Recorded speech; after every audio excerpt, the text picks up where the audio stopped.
Hey, what if I told you right now, you're perfect. You're not broken. There is absolutely nothing broken about you. Now, that doesn't mean you sometimes don't get depressed.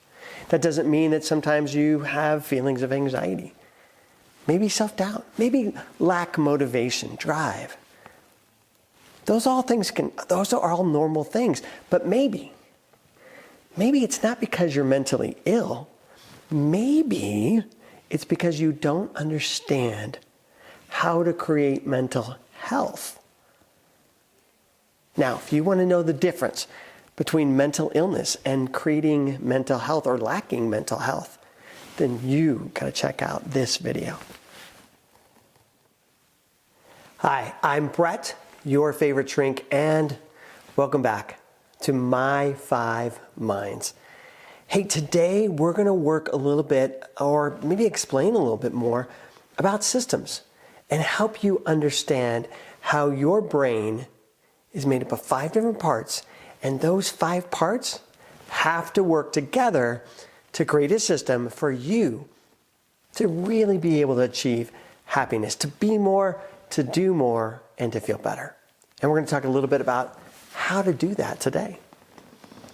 Now, I always like to start with a story, so let me tell you a story about Kimberly. Kimberly comes in my office, and this is our first session. I haven't seen her, but this is not her first session. She has been in therapy a lot.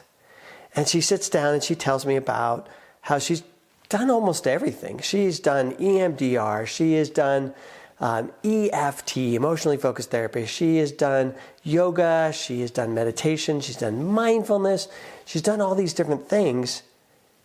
And my question to her is, so why are you here? Why are you here in my office? How am I going to help? Because you've done all these different things in your life.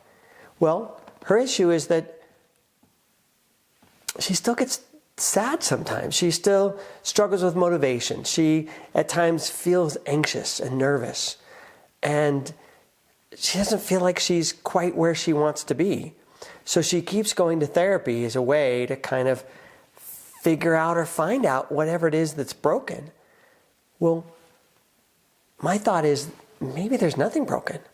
She's done all this therapy, and my guess, if there was something there that was broken, it got addressed. And maybe the issue is not that she's somehow missing something or something else she has to go through her past, or we have to do some kind of magic hypnosis and go into her unconscious and unveil some hidden trauma that she didn't know she had. My guess is she doesn't know how to create mental health. She's dealt with her mental illnesses, but that's not the same. Let me use this analogy. It's really kind of simple.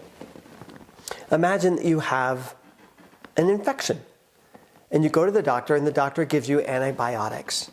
And you take your antibiotics for 10 days as regimented, and the infection goes away. Does that mean you are healthy? Well, from a medical point of view, yes. That's our definition of health. You don't have an illness anymore. You, therefore, must be healthy. But from a medical point of view, from a biological point of view, we know that's not true. That's not the way it works. I may not be sick, but that doesn't necessarily mean I'm healthy. How am I eating? Am I exercising? Am I dealing with my stress well? Am I taking care of myself, taking care of my hygiene, showering, bathing? Am I doing what I need to do to be healthy, which is different than being diseased? Now, it's true, if I'm not healthy, if I'm not taking care of myself, that could lead to disease, but that could take years. I mean, that doesn't necessarily instantly happen. I can eat crappy food for a long, long time before I develop diabetes, and I may even never develop diabetes. So not being sick is not the same thing as being healthy. And in the same way, not having a mental illness is not necessarily the same thing as having mental health. My definition of what mental health looks like is love, joy, and happiness. When you are able to have those things, experience those things, then yes, you're going to have mental health. And my issue with Kimberly is, I don't think she had mental health. I don't think she knew how to be happy. I didn't think she knew how to love or how to feel good about herself, to create peace within herself. She could deal with her anxiety. She could deal with negative thoughts. She knew how to be mindful. She knew how to do all of those things to help manage the dysfunction and the dis-ease inside of her. But that's not the same thing as being healthy. And we have that expectation that if we take away mental illness, we take away the negative, it automatically puts you in a state of health. And that's not the case. What does mental health look like? Well, like I implied a minute ago, mental health is the ability to feel love, the ability to feel joy, and the ability to be happy. That's what I want to teach. And that's what we do in systems. In system psychology, basically we look at the idea, let me pull out my brain here for a second. We look at the idea that the brain is made up of 5 parts. That's what we call it, the 5 minds. And these 5 different parts all have different functions. And there may be one part of you that is not functioning the way it's supposed to be. Or it is functioning the way it's supposed to be, but it's not creating the results that you want. And we can help with psychology to help kind of address those different things. Like my negative thinking. I can learn cognitive therapy and I can learn how to address the negative thinking that's going on over here in my left neocortex. But that doesn't do anything for my limbic system. My limbic system, just getting rid of negative thoughts will stop the limbic system from having more negativity, but it doesn't rewrite the programming and the neural pathways that have already been built there. We have to do 3 things to create change. 1, recognize our pattern. 2, interrupt our pattern. And 3, replace our pattern. Therapy is really good for helping us recognize what's not working. Therapy can even really be good for interrupting those negative patterns in ourselves.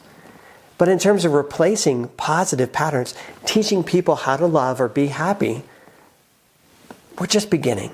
There's a whole new psychology called positive psychology, which begins to look at, understand what is happiness. And that's what we really want to focus on here in My 5 Minds, is help you begin to understand. Because I believe that you can't be happy. You're not going to find happiness. You're not going to find mental health until you can get all the different parts of your brain working together. In the video we did a while back about Black Panther and the psychology of superheroes, I talked a little bit about what emotions are and how they function. And we talked just in general terms about collapse and flow. Collapse is a state of negativity.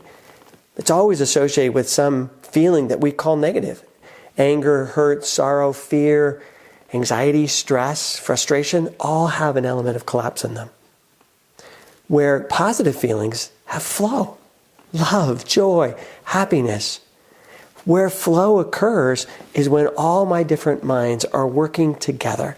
And the energy that's produced, the neuroelectrical energy produced by the brain, is flowing through the brain and through our central nervous system, through our whole body. And when we can get the energy to flow that way, you're going to feel joy. And that's what I want to teach you with these different classes, these different videos, is I want to teach you how to create joy in your life by creating more flow.